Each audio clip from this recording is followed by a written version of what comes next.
Yes, people, and welcome back to a cheeky late live stream for from the Bridge 258. I'm of course your host with the most, the Bridge 258, here to give you the Chelsea latest transfer news. As you know, I usually don't don't do the transfer news as quickly as I usually do, but here we are today. Some great amount of news, some breaking news indeed, to be if we're being honest as well. And listen, man, get the likes up, get the here he goes up. Let me see. Oh my god, look at this guy, man. Hating already. Why are you coming to hate watch, bro? Come on, big man, Ryan. Take it easy. Big up King Mo. Hope you're doing well, bro. Hope you're doing well. The reason why I'm live today, rather than my usual 7:15, which I was about to be live for the Chelsea Fulham game, is because of the following news, which I'm going to be putting up right about now. So here we go. Boom, boom. Here we go. That is the news that just came out literally less than an hour ago, to be honest. Yeah, still less than an hour ago, which is this. Uh Exclusive. Chelsea have reached an agreement in principle with AS Monaco to sign defender Axel Disasi. CFC set to pay AS Monaco 45 million for 25-year-old France international. Right centre back option Fafana out for considerable period due to knee injury. So that is one of the reasons why. Some of the news that's come out as well is that he's going to be signing a 5-year plus one deal with us at the football club. He's all 5 plus 1 year deal, and that is gonna and the other thing is that's been revealed is that, hey, big up MD, hope you're doing well, bro. Hope you're doing well. So yeah, going back to what I was saying. So yeah, it's also been revealed that the Disasi deal has now got implications for Chalobah. As you guys know, for a while now, it seems that the club have been trying to move on Chalobah. Maybe it's because they don't trust him. Some have said for FFP reasons. But if you're buying this guy for 45 million, which is roughly 40 million pounds, and you're going to be selling Chalobah for potentially 25 million pounds, then I'm not sure if it's really FFP that he's selling him for. Maybe it's because the club do not trust him and Chalobah. Maybe it's Poch as well saying that he doesn't feel like Chalobah can, raise up to the heights. But this is it. This is the big news essentially, and that is that Axel Disasi will basically be a Chelsea player next week. Then that's finishing off the final details of the deal. He's already agreed a 5 plus 1 year deal. He wants to go to Chelsea, and that is pretty much it. What I wanted to do in the next 45 to 60 minutes is really just look at some of the paperwork, some of the deal stuff, and see what's cooking essentially. What's cooking, what do we need to read, what do we need to learn about the deal, what type of play is, his sort of quick stats to look over, because I knew he was Benoit Badiashiel's partner when he was at Monaco, but I didn't have that much I didn't have that much knowledge on the player personally. So that's why I'm doing a little research stream quickly on the confirmation with you guys. MD says this better be worth it. Chalobah was really good depth. Yeah, I do agree. One of the things that I've heard about Axel Disasi is that he can play the right back option if we need to as well. Obviously, what's it called? Reece James is quite injury prone as well, so maybe he can be also right back cover if needed to be. So listen, man, you never know. So again, this type of news is kind of big, it's kind of major, and at the end of the day, I'm surprised. This really just came out of nowhere, and I'm very surprised indeed. I'll say that to the very least. I wasn't expecting a deal to come out of nowhere. Obviously, as you know, we brought Leslie Ugu. Can't say surname. Wrong for me to not say surname without me seeing it. But yeah, we brought Leslie the CDM, who's on his way to the US. We've now brought another French international in Axel Disasi. We're literally becoming an IC3 FC. So if you know, man. Back to old town Chelsea, IC3 hype. So listen, man. Hopefully they can do some business for us. Listen, man, Ryan, bro, you need to calm, man. You need to relax, big man. First things first, yeah. You are not gonna beat us, bro. First things first, let's have some confidence here. You're not gonna beat us. And also, I don't understand, I've seen one of the main reasons why people are talking about is in regards to his pace. But we've just literally had Thiago Silva in our centre back period, who is not the paciest midfielder. So at the end of the day, I feel like it's a bit wrong of us, to be looking at that and start making, assumptions and of the sort and say, oh look, he's already shit, he's already crap. I think that's wrong of us to do, in my opinion. Maybe it's just me, but that is just the school of thought that I am at. So listen, man, I'm gonna just literally give you guys a nice little, summary of the player. I've got a few things for us to read, to look at, and we can give our thoughts on it quite quickly as well. So again, there's 10 of you guys in the chat. Make sure that you like, and subscribe, and like and subscribe. I'm going to answer your question right now, MD. MD says, are you worried about the board willing to sell our players so easily, or is it just a face? Don't want to be a glorified Brighton. You know what it is, MD? The players that we've sold, when you look at it, like Mason Mount, he wasn't going to sign a contract with us, right? And also, if you're being honest, we're looking for an improvement on the player as well. I don't think we're going to become a Brighton per se. I think that's yet to be seen, because a lot of the time these young talents haven't blossomed yet at all. So I think the question is going to be when these talents blossom, when these talents become as good as they are meant to be or reach their potential, are we then going to be sending them off?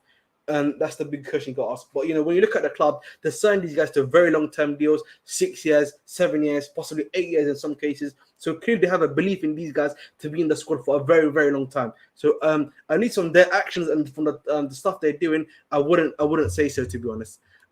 Quickly switching tabs. This is Axel Disasi's numbers. Listen, all right, man. No more questions, no more answering questions for you, my friend. So this is Axel Disasi. I'm going to increase the size again for you guys, just to have a cheeky read, as I've said to you guys before. So here is his stats. He's played in League 1 this season 37 times. He scored 3 goals, assisted 3 goals. He's got yellow cards. He's got an average rating of 6.83. He's played in Europa League. I forgot they were in the Europa League. He's got 2 goals and 1 assist in that one. He's got an average rating of 7.12 as well. So clearly there's something there that's working in regards to him. He's clearly doing a good job in some places at the very least. When it comes to Axel Disasi at the end of the day, I'm kind of interested as well, because something that I wanted to look at was his strengths and weaknesses. And let me just go on to here, switch this tab. We got a good old friend FB Ref. Shout out to him. So Disasi, he's right-footed, so he's going to be probably playing the RCB position. Going to be back up for Wesley Fofana. And at the same time, having Disasi is going to be good, because we obviously want to be moving on to Thiago Silva. So having someone that's a bit older, 25, 26, who's known to be a deputy captain at Monaco. So again, you're bringing in that leadership role, that leadership experience as well. So potentially that might be one of the reasons why you're trying to obviously bring him up. Big up Jacob, man. Hope you're doing well. Big up Jacob. Hope you're doing well. Going into it, listen, I saw the Maguire accusations, and I think I haven't watched any comments in a minute. I watch League On quite regularly because I'm actually a Stade de Rennes fan. So when the CDM yesterday came out about Leslie, I knew about him already. But he seems to be all right. I think that the speed thing is not necessarily a problem if you know how to defend correctly. If your positional play is very good as a defender, speed is not necessarily a worry. And also, especially if you have a speedy centre back next to you, like a Badiashile, like a Levi Cole that's got pace on them, it's not really much of a worry. And also, when you think about Disasi can be a long-term backup for you if Wesley Fofana comes back to full strength and full health, MD. So that's why I'm looking at the stats now as well, MD, just to make sure I'm saying we're not seeing any any stuff that's a bit dodgy, a bit cheeky, like Maguire in it. So we need to have a look on that one still. And ironically, Disasi, same age as me. Oh, he's actually 4 months older than me, Disasi, ironically. Born in 1998. Let's have a look at some of his main stats right now. Oh, sorry. I don't know why this adds on this nonsense. All right. Oh my God, this is really bad. All right. So this is non-penalty XG. This is for a defender. What we want to be looking at is this bit. So he's got progressive passes of 5.8 per 90, which is quite good, actually. He's in 96th percentile. He's got a very good amount of progressive carries per 90 as well. For a defender, he's taken on one man a game. So clearly he's doing something. Clearly, he's got a little bit of the Hazy Teen gene. You never know. All right, I'm doing too much jokes. I need to relax. But he's got he's got progressive passes received 0.55 per 90. I don't really care about that. What you want to be looking at is this one. He's got a very good interception rate of 1.81, which is in the 86th percentile per 90. And he's very good, it seems, aerially on the ball. And remember something that, if you remember previously, and this was an actual report that came out, was that Chelsea were worried about the height issue that we had in the squad. Because a lot of our players, particularly were quite short in the midfield area, particularly the fact if you bring in a Caicedo, he's a similar height to myself, which is like 5'8", 5'9"-ish. You got Enzo, 5'8"-ish, 5'9"-ish, if I'm not mistaken, as well. You then got Gusto, not the tallest guy, Ben Chilwell, it's a bit alright, average height. Badiashile is very tall, so they wanted to bring in taller midfielders that defenders, sorry, I should say, that can head the ball out as well. So that is something that's been very similar. So guys, I'm looking at guys, if there's any similar players that they've got, in terms of tactically or statistically to Mr. Maguire does not exist on there. It's been compared to Schlotterbeck and Araujo, so that's very interesting indeed. Maybe you might have those similar types of play. You never know about that indeed. So there's that's something else to obviously consider.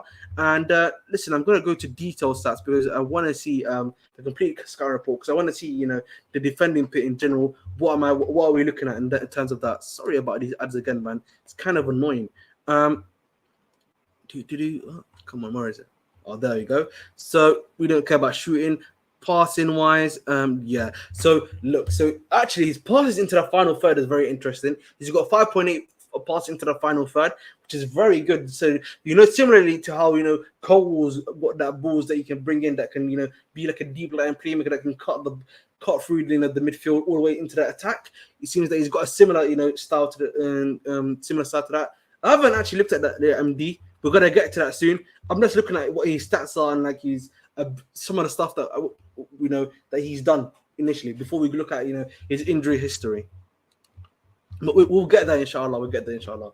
So yeah, going back to it, the pass into the final third is key, in my opinion, because the fact that he's got a good pass into the final third means to me he's got the ability, to cut inside, be able to, bring the ball to the final third essentially, and he's got good vision. That's something we need. Something that we've spoken about a lot. Particularly when we had Mount, Havertz, Ziyech, Pulisic, was that our final balls were not good enough. So the fact we're getting final balls from even our defenders who are kind of in the attacking phase, you can be in the attacking phase as well, is always a good sign. But let's look at the one thing that we need to be seeing, bro, and that is I don't care about defense. Let's have a look at some of his defensing, man. So his biggest thing in terms of defending is he's very good at interception. It seems interception one. So that means his positional play is very good. It would seem. I would assume if he's good at making interceptions, or he just got he's using his body quite well to make those interceptions as well, because of the fact he's a very tall player. If I'm not mistaken, he's like about 6'4". So in terms of that, I'm looking at dribbles, tackles, percentage of dribbles tackled, 48.5%. So maybe that's something to worry about there. Maybe, he is a bit more, quite hesitant when it comes to tackling defenders at pace. So maybe if you've got a bit of a pacey one guy against them, he might be something to worry about. But, again, we'll see. He loses only 0.38 challenges per 90, which is actually pretty decent, to be honest, I would assume. So he does a lot of tackles in the attacking third, so that might mean again that when he's in that one where the team's in attacking third, he's able to press the ball quickly, coming out of his defense, trying to recycle the ball, and from any potential attacker from going on 1v1 of the goalkeeper, considering maybe having Kepa and then having Sanchez. So I'm saying we might need that for sure. Listen, man, joining me on the show, you've seen him regularly. I mean. He's the Jamaican Ice Spice, you know what I'm saying? Shout out to my guy, Jared. I'm just kidding, Jared. You're bugging. You're muted, by the way, as well, so just let you know. Oh, swear. Yes. Let me put my headphones on. I need my headphones. Yeah, I can hear you now, bro. Oh, okay. Swear. Yeah. So, yeah, man, I'm just literally going through some of these stats. This is like a bit more of the detailed stats in terms of defense. So some of the stuff I was really looking at was like before we go to that. So he's in terms of like passing, he's got 5.8 passes into the final third per 90. So that's a very, very good thing in my opinion. He's similar to Cole in the sense that they're both able to bring those passes from defense into the attacking third quite well. So they've got a clear sight or clear vision per se, and that's something that we've needed in the squad for quite a while anyway. So listen, man, that's very interesting indeed. But going back to the defense thing, that is a worry. I would say the worrying thing for me is that the percentage of dribbles tackled is 48.5, and then challenges lost is 0.38. So I mean that's technically good-ish. I mean it means that he's not losing as many challenges per 90, if that makes sense. So he might lose one, but sometimes in football that one chance, if you do miss that guy in that one chance, it might lead to a goal. So that's something to think about. But yeah, going back to this interception wise, he's very good at he must have very good what's the word, positional play in order for him to be getting that high of an interception rate per 90. So that's pretty much in terms of possession. Nothing to go phone home about. He usually gets a lot of yellow cards, it seems.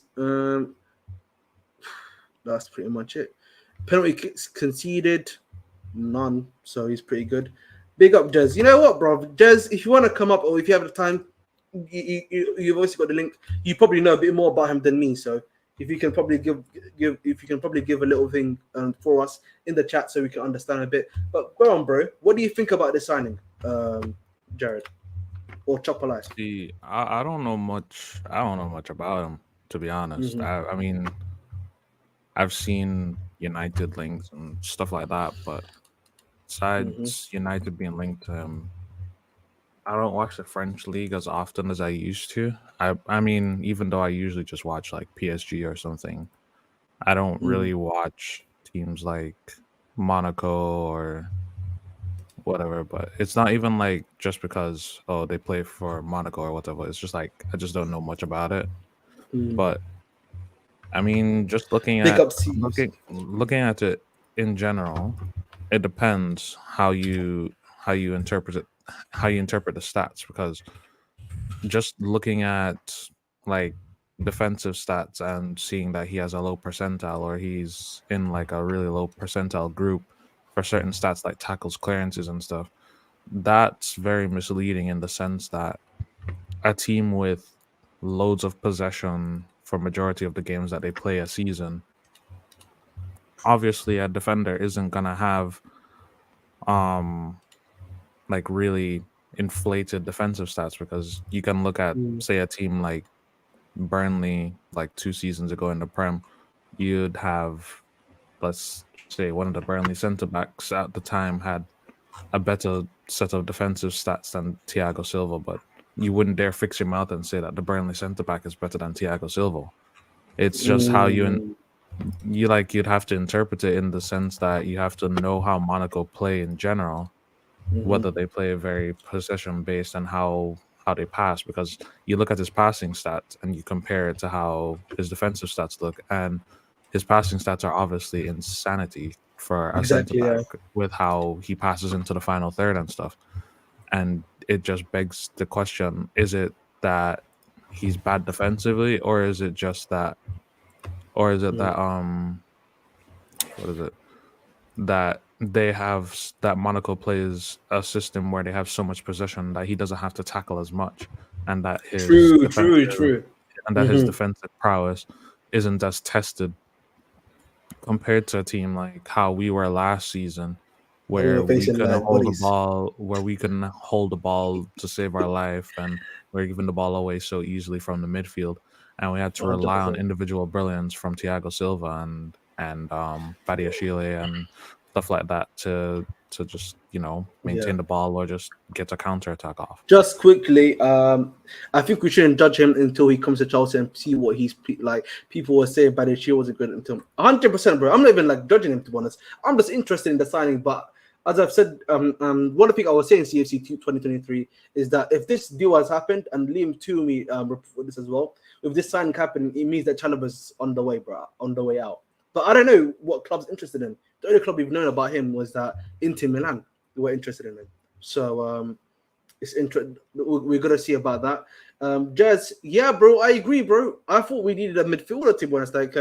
But I made a point, another armored prediction that came true, that we're probably gonna sign a centre back before we sign a midfielder, and it's actually come to be true. So literally, man, this is Chelsea, man. We actually have here a obsession with centre backs, bro. I don't know what it is with Chelsea centre backs, but we love our centre backs. You know what I'm saying? But guys.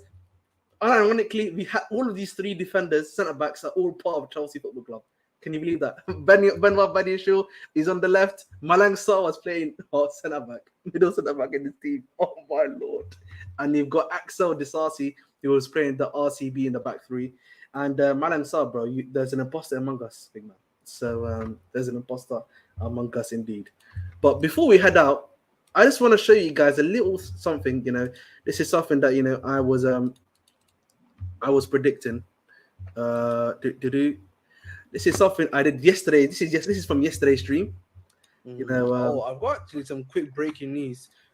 Which might be Chelsea related because Disasi might be on the move because Salisu has been just AS Monaco reached agreement with Southampton to sign Mohamed Salisu. Personal terms agreed are also in place for 24 Ghanaian international to AS Monaco from Saints FC. Centre back set to do medical early next week before completing transfer. So you never know. Maybe that might mean Disasi's bit possibly. Oh, sorry. Let me just get back to that. It might possibly mean that Disasi now is on the move. Maybe he's coming to us. Maybe he's not. You never know, bro. Or not. So, well, indeed. Well, indeed. Listen, man, that's what I'm saying to you. The magician, man. You know what I'm saying? This is why you come to this show. You get on and have these tactical analysis, and you get his predictions coming true. So, yeah. Oh no, I'm talking about Sanchez. I'm talking about Sanchez. Don't you worry about that, Chief.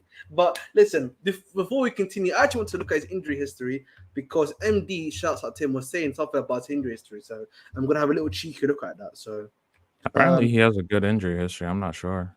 no, that's why I'm gonna have a look. You got anything else to say on him in regards other than that? I'm pretty much I'm assuming because just like me, you don't know that much about him as well. But No, that's pretty man, much it. I don't know jack shit about him, honestly. It's one of them. I mean, you look on Twitter and people are talking about top speed and stuff like that. I'm not worried about. I don't think people understand how defending works in football, whether you play a high line or not. Speed isn't a big factor when it comes to defending, really. And people are talking about, in the Premier League, obviously it's going to be, but in League One, it's definitely not. Just because League One has some of the fastest players. What people don't understand is that League One stylistically is the closest thing to the Premier League. That's why so many French players who come from the French league join Premier League teams and they bang right off the bat. You look at Badiashile, you look at Drogba, you look at Bernardo Silva, you look at Fabinho when he was really good. You look at all these players that come from the French league and they join up at Premier League teams and they just instantly bang and they instantly adapt because even though obviously levels of competition, like you probably say that the worst team in France is like a mid-table team in the Premier League is like a top 8 team in France or something like that. Yup, 100%. You'd probably say that, but stylistically, it's quite similar. So there's no reason. I mean, you look at Silva, that he's the slowest person in the team. He was the slowest player in the team next to Jorginho, or Alonso. But you're not gonna fix your mouth and say, "Oh, Silva's shit," or Silva can't play a high line because he's slow. Silva played a high line at PSG and he won multiple titles. Brazil play a high line and they play in your face and he's still good. It's just how you read the game as a centre back. It's not that difficult to just understand that your positioning is the most important. Your positioning and how you read the game and your level of awareness is literally the three most important aspects of being a defender. Whether you're a right back, centre back, left back, or a right wing back or left wing back, your best attributes are not your speed or your physicality. Exactly. It's literally how you read the game. And my man said Terry and Cahill. We had Don Terry and Cahill at one time. Terry and Cahill were immensely slow, but John Terry is probably the best centre back you'll ever see grace the Premier League. So people talking about speed is the dumbest thing I've ever seen. It's literally just a way of trying to shame this transfer in the sense that the only thing that you can talk about is he's slower than Weghorst. Okay, so what? Do you know where it is? You know where it is, man. I think something that I think a big problem has become like a lot of defenders these days because they're all like pace and power central defenders. If you're being honest, you look at Martinez from United, Varane. They're very fast guys. They're able to sort of match the pace of the guys. But the problem is once you just move past them, you're always going to be ahead 1-1 and goal. There's a lack of positioning there as well. You need to, if your position is not strong enough, then you're cooked at the end of the day. So that's something that I do 100% agree with you with on that point anyway. So, and also the other thing is, like, if you remember, listen, I know Koulibaly was cooked here when he came to us, but when he was playing against Liverpool, for example, like, let's not get twisted. Salah was quicker than him, but his positionally, he was doing a great job against him because he knew where Salah wanted to go. As long as you know where the defender, where the attacker wants to go, you always have the ability of screening him off. So it literally, it's literally not that much of a worry, to be honest, in my eyes. But guys, just quickly moving on before we continue on our conversation. This is like his injury history. The only known injury he's had, according to Transfer Market, unless it's something else crazy, is coronavirus, and it was out for 2 weeks, bro. That is insane. And this guy's 25 years old. You know, he's gonna be 26 next season. So that means, bro, that is ridiculous. First things first, like this guy is bad. Bro. Yeah, man, that's actually nuts. So, you're spitting that. So, guys, literally, there's a bunch of you guys in here. Please make sure to like and subscribe. We're giving you guys like literally emergency content. I wasn't even meant to be on stream here until 7:15, but this breaking news got me on here. So, guys, please make sure to do so, man. Helps out the channel, helps all of us out here as well. So, yeah, man, I think, you know, in conclusion, when it comes to this transfer, in my opinion, he seems like a good. He seems, from what we've seen, he seems like a solid player. He's played with Badi assured. There's going to be chemistry there. He's also been a deputy captain for Monaco. He's seen as a leader type as well over there as well. So they bring in some necessary leadership qualities that we need in the squad. We also bring in some level of experience, some level of age that, you know, the club has also been looking at as well. So, you know, listen, man, we'll see. You know, is he probably going to be starting game week 1 against Liverpool? Probably will be. I'll be honest. I wouldn't be surprised if he is. No, I'm pretty sure he will be, because if Chalobah is getting kicked out of here, then it's wraps, bro. It's wraps for that brother. Yeah, he's starting. Honestly, I still don't agree with letting Chalobah go, because of his versatility and because this guy's quite versatile from what I know as well, though, bro. I can't lie to you, bro. Apparently, he can play DM, something crazy like that. He can play DM and he can play right back. Yeah, but I'm not trying to see all much more. I'm not trying to see the whole him at right back, him at DM. Just play him in his best position and get players who specialize in playing DM and being solid in the DM role, because this whole thing of shoehorning in players because they've played there before. I'm seeing people trying to put Reece James in the 6 beside Enzo. No, we're not doing that. Allow it, man. They're just trying to copy and paste the Liverpool model, man. I'm telling you, man. These Liverpool, everybody like unlock. People see Pep switching formations mid-season, playing John Stones at DM and running at the edge of the box and picking up passes and controlling the game from DM, and everybody thinks that they can play inverted wing backs or inverted right backs or playing inverted center backs or center backs in midfield. Like it's getting old, it's getting annoying now. Like you're not Pep, you're not Klopp. Allow it. Yeah, man. Not everyone, and also not all players are able to do that sort of job that people are exactly. Those are very special players who have very special coaches who are able to. I don't think people understand that Pep is the same guy that somehow made Messi work in between defenders. He played him in a false 9. He made Messi a role that Messi can play to the highest level that nobody else can play to. Only people can play to like 20% of what Messi played at when Pep was coaching Messi. I don't think people understand that. When Pep went to Bayern, Pep literally converted Kimmich from right back to probably the best DM in the world right now.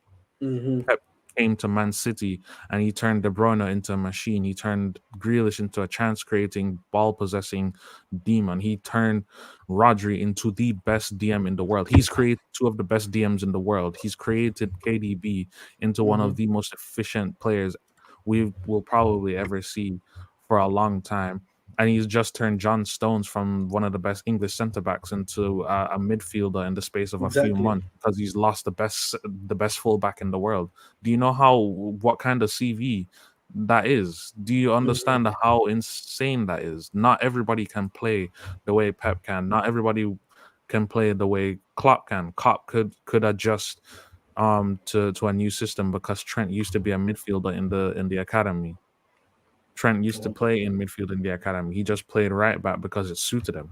Now that the game's changing a little bit with how teams are playing, Trent can move back up into centre mid, or he can invert a lot more and create the same kind of chances he was 2-3 years ago at playing at right back. Not everybody can. You can't. People thinking Ben White can step into midfield like that. He's not that guy. People thinking Tommy Asu can step into midfield like that. He's not that guy.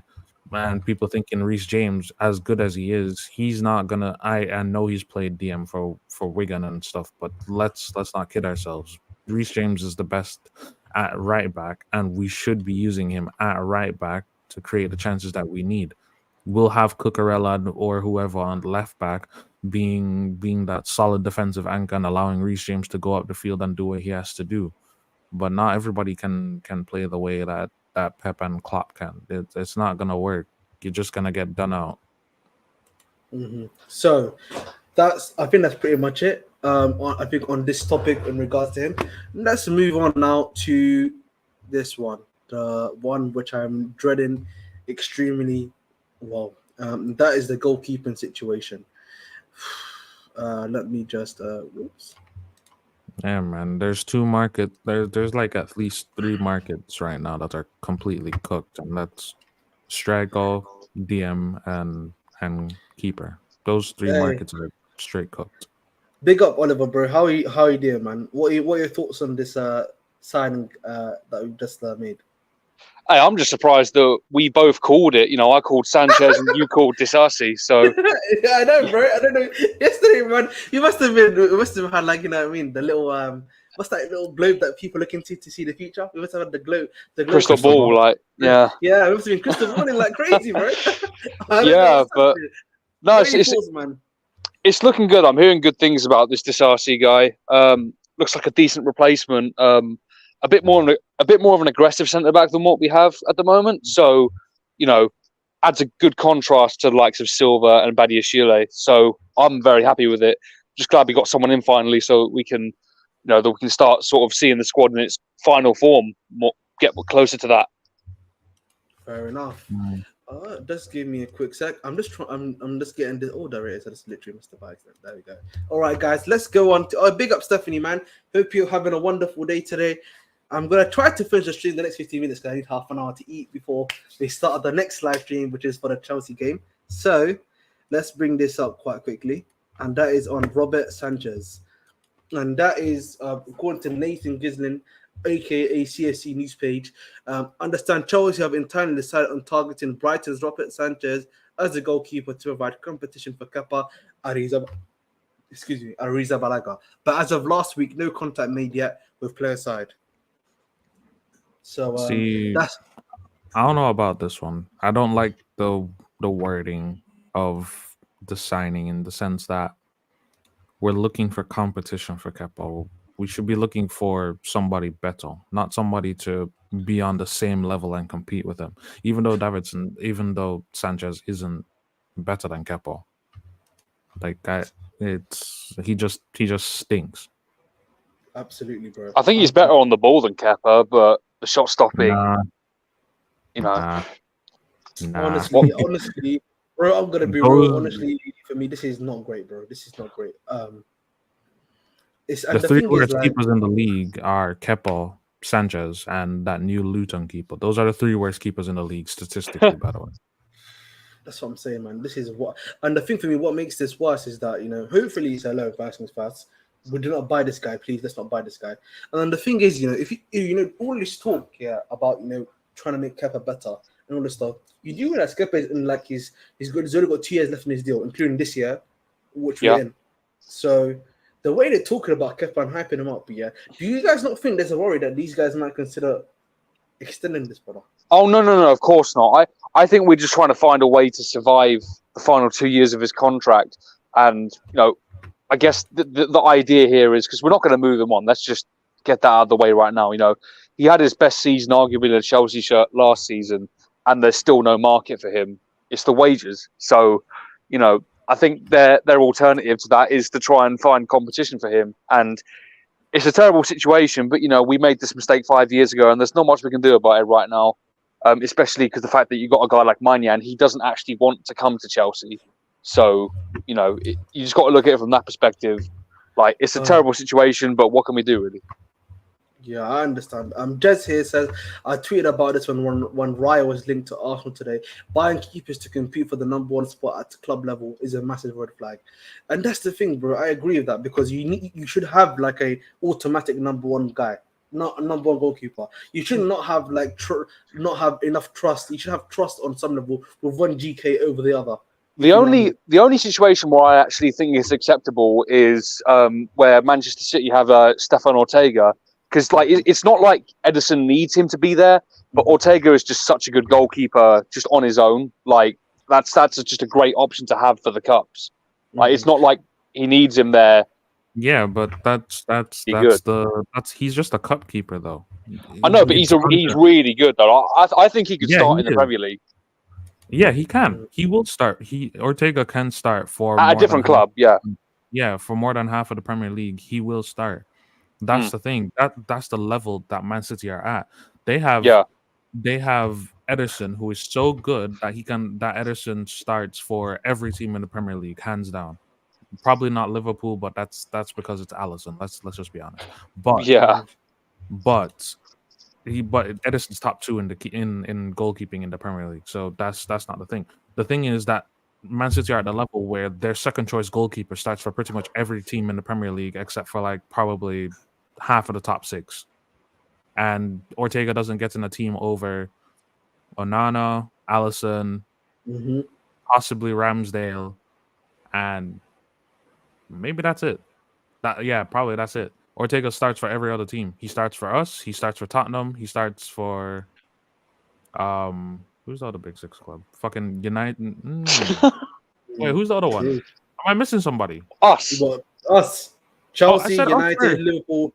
Chelsea, Liverpool, United, Tottenham, Spurs. Yeah. Ortega doesn't start for Liverpool. He doesn't start for maybe Arsenal, and he doesn't start for Man City. Those are the all 3. But every other top 6 club and below, yeah, that is true. He starts for. I'll tell you my worry about this.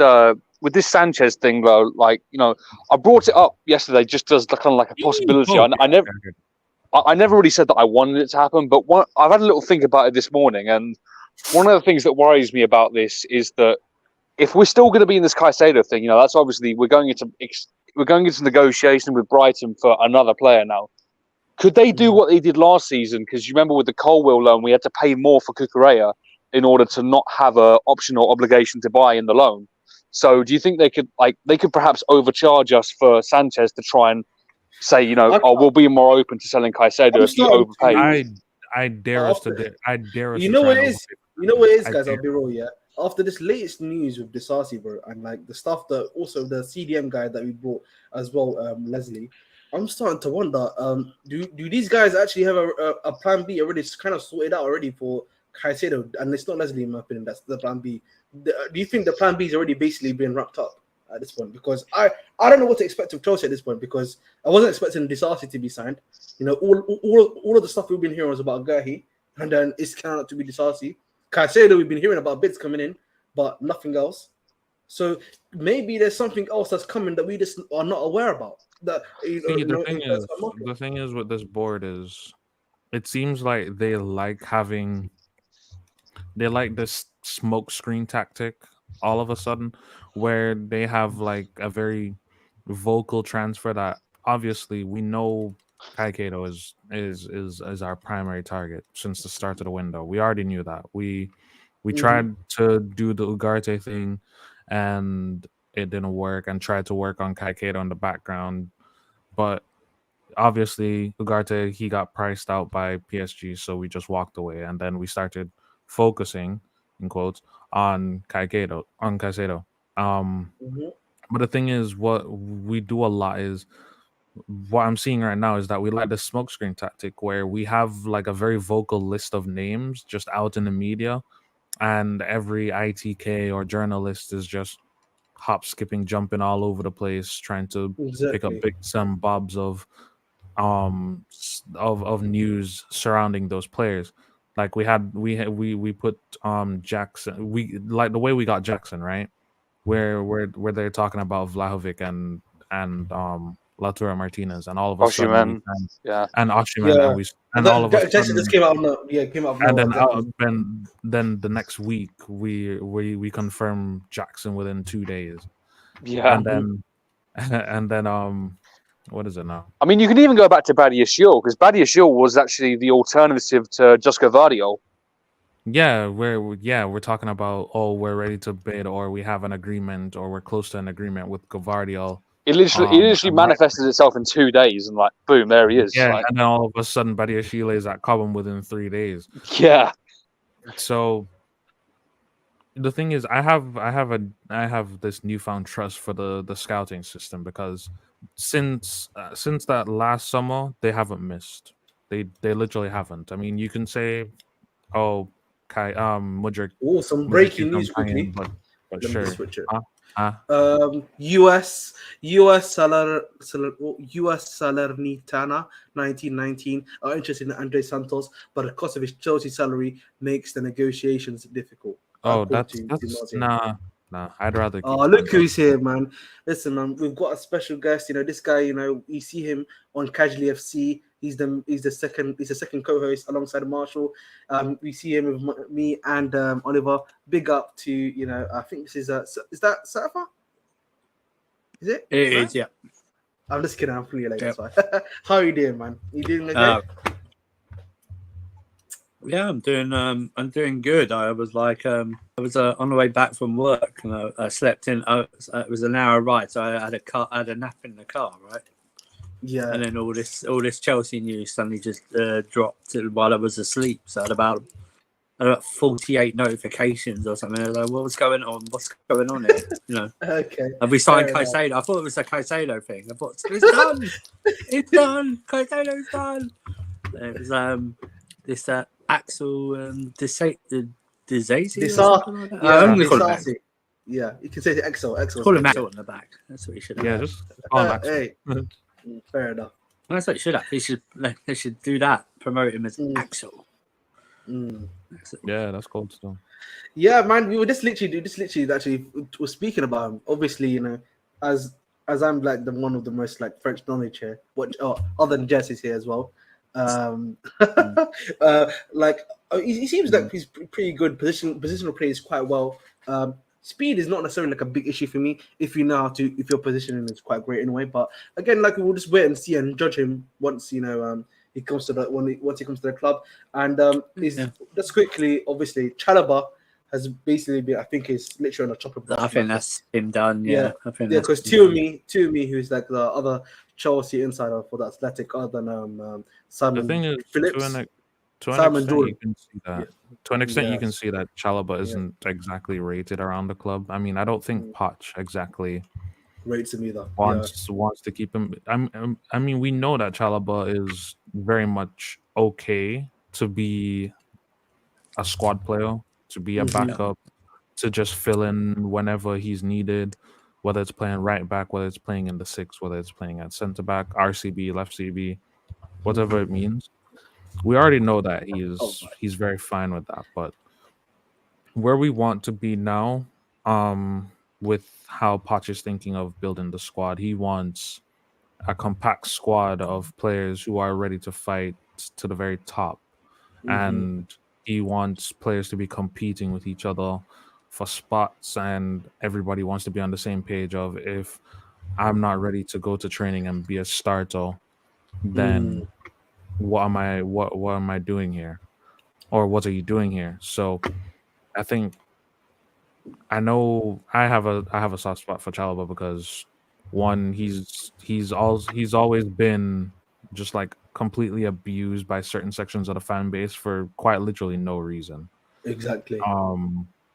Even when he fills in spots and he plays well, everyone's like, "Oh, he's not good enough," and this, that, and the other. And obviously, he's just a squad player. That's fine, and he's fine with that. But where we need to be now, or where we want to be now, we don't have time for people who are just ready to be squad players, and that's about it. So I understand why Chalobah's leaving, and as sad as it is, we're just not doing that right now. So that's perfectly fine.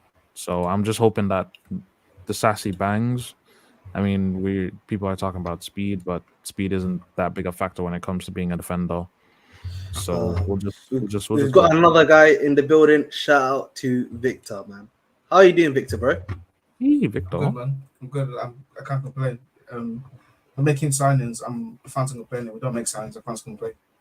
So I've decided to leave the TL alone and not argue with people who just want to complain. And just go Fair on. enough. Fair enough. What are your thoughts on the Disasi deal, bro? Axel. I have no thoughts because I've never seen him play. So In it. No one's seen him play here. Like, what's going on, bro?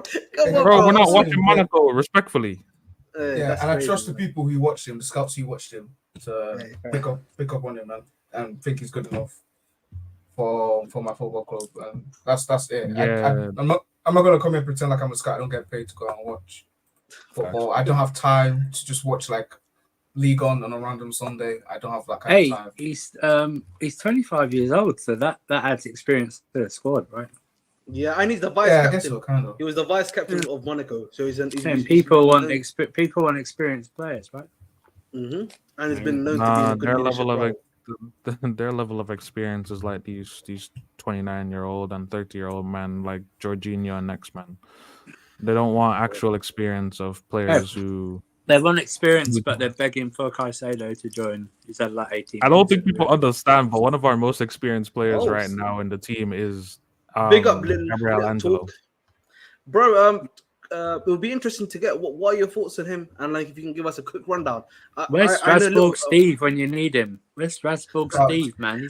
I've only seen him twice this season when he was facing Strasbourg Steve watches every league, every game in every league and every player. He knows, man. He's like a walking database. Well, that man has time. That brother has time. Shout out to Little Talk. Yeah, he was saying, and from what he's a Monaco fan, it seems from the chat, and he's saying he'll come in and do a decent job. Right, man. I think that's what people have to remember. Yeah. If he's the replacement for Chalobah, and he's coming in I don't as think a he's a squad replacement for player, Chalobah. I think he's coming in as a decent. Well, yeah, he's gonna be eventually. He's not coming. I don't think he's coming in as the start.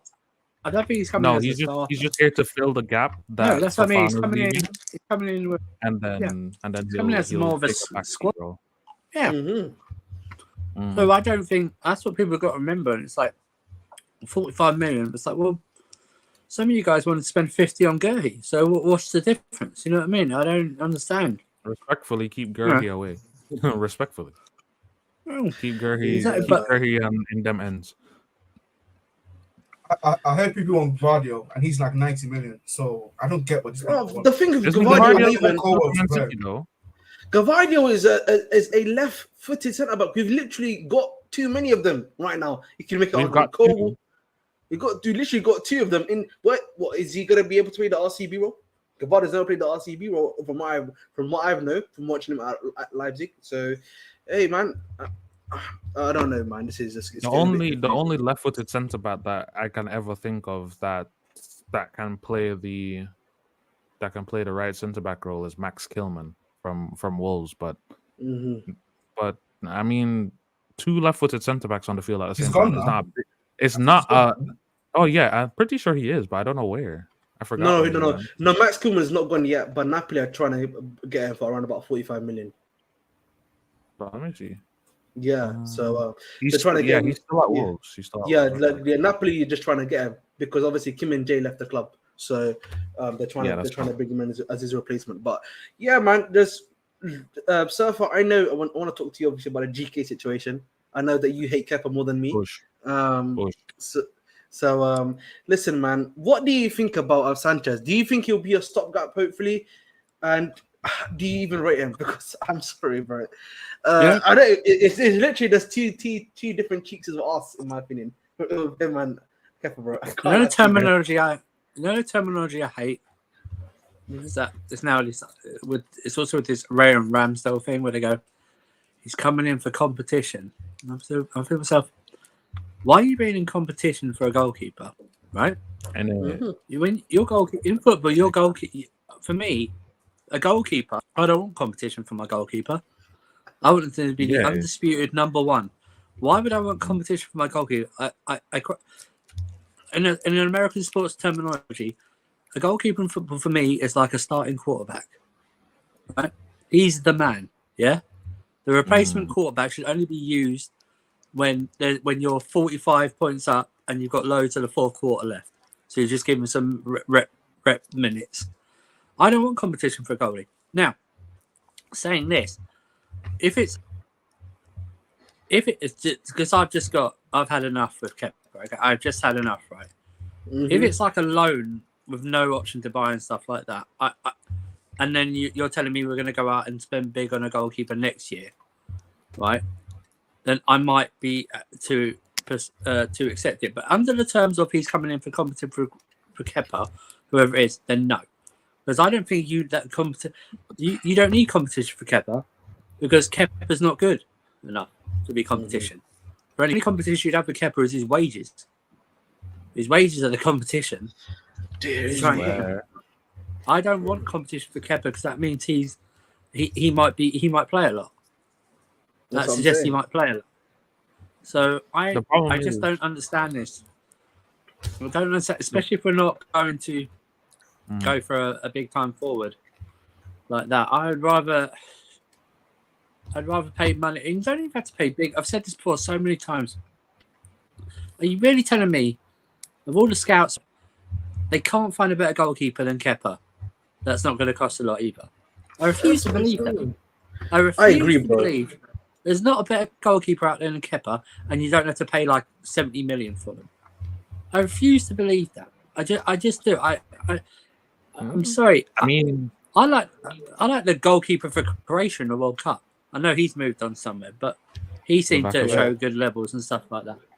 You know, that the Mashvedi thing has the links have dried up a lot. But I refuse to believe that even those two aren't better than Kepa. I just refuse to believe that they can't find anyone that's better than Kepa. I just can't believe it whatsoever. Yeah, man. At the end of the day, man, we're gonna probably have to wait and see in regards to what is gonna happen with the GK situation. We're gonna cut it here for today, only because I'm gonna be literally back on live in half an hour for the start for the pre-match warm-up before the Chelsea versus Fulham pre-season game. It's gonna be interesting to see who plays at the centre-back position now. Now that Chalobah, it seems like Disasi is coming in, so we're gonna wait and see on that. In the meantime, please make sure again to like and subscribe. At the end of the day, man, the more you make this channel bigger, the more eyes we get on here, and the more stuff I can already do for you guys as well. And this has been the Bridge 258 with some of my fellow co-hosts. Give a big shout out to them. You can obviously see some of their socials as well under their names as well. But hey, man, as I always say, stay blue, guys, and have a nice one.